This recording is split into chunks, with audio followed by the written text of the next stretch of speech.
Второй день вся страна следит за историей спасения белого медведя в арктическом поселке Диксон.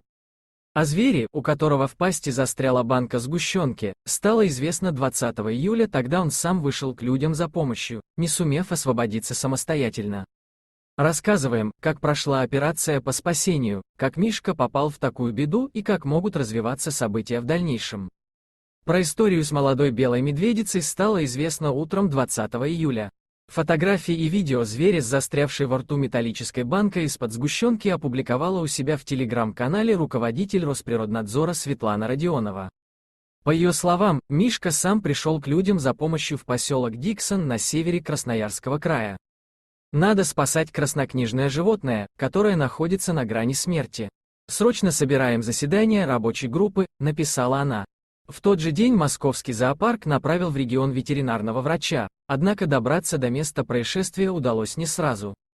21 июля из-за непогоды специалист застрял в аэропорту Норильска, который находится более чем в 500 километрах от Диксона. Местные беспокоились за судьбу медведя и даже дали ему имя Монетка. Житель Диксона Дмитрий Калашников рассказывал, что при попытке оказать зверю помощь тот отходил назад и не позволял этого сделать. По его словам, о ситуации с хищником он узнал утром 20 июля, а когда подошел к животному, то увидел, что ему очень плохо. Подошел, полчаса уговаривал, хотел банку снять. Не подпускает я к нему, а он от меня, я к нему, он от меня. Я не стал нагнетать, рассказал мужчина, уточнив, что у медведя в банке застрял именно язык, поэтому тот не мог даже пить. Когда специалисты наконец добрались до места, то зверя обнаружили в 3 километрах от аэропорта Диксона.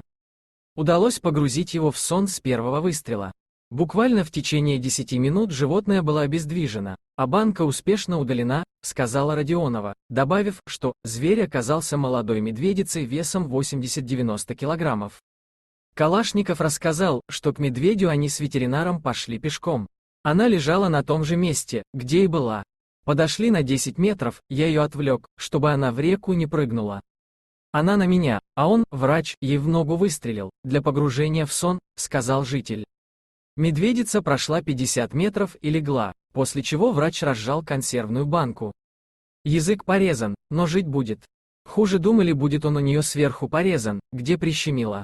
Все нормально, не критично. Сейчас обезвоживание, ей капельницу поставили, добавил местный житель, уточнив, что в ближайшее время хищника отвезут от места событий на вертолете на 65 километров. Будем следить и дальше за медведицей, чтобы с ней все было хорошо. Кстати, на время восстановления Мишки привезли 50 килограммов рыбы. Медведь находится в истощенном состоянии, и ему необходимо будет максимально быстро восстановить свои силы, чтобы дальше остаться жить в природе, сказала гендиректор Московского зоопарка Светлана Акулова. После произошедшего глава Росприроднадзора обратила внимание на неблагополучную экологическую обстановку в арктической зоне. Она отметила, что в прибрежной зоне Северного Ледовитого океана скопилось около 12 миллионов бочек, а дикие животные вынуждены жить в окружении опасных отходов, которые остались после человека.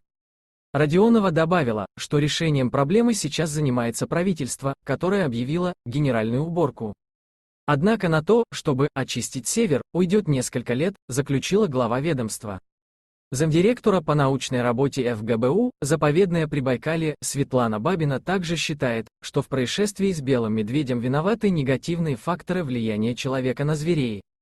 Медведи – любопытные существа, ни один из них не пройдет мимо предмета, который издает привлекательные пищевые запахи. Обязательно попробует добыть, достать, сломать, попробовать на зуб. Поэтому везде, где есть свалки, где местные жители или туристы оставляют мусор, медведь меняет свое поведение и перестает бояться человека. Тот факт, что зверь сам вышел к населенному пункту, это логическое продолжение того, что он раньше уже попробовал остатки человеческого быта, например, на свалке, сказала эксперт Москве-24. По ее словам, есть два пути развития ситуации. С одной стороны, следующим шагом для пострадавшего медведя может стать преследование человека. Для медведя, у которого не было контакта с отходами, человек – опасное существо.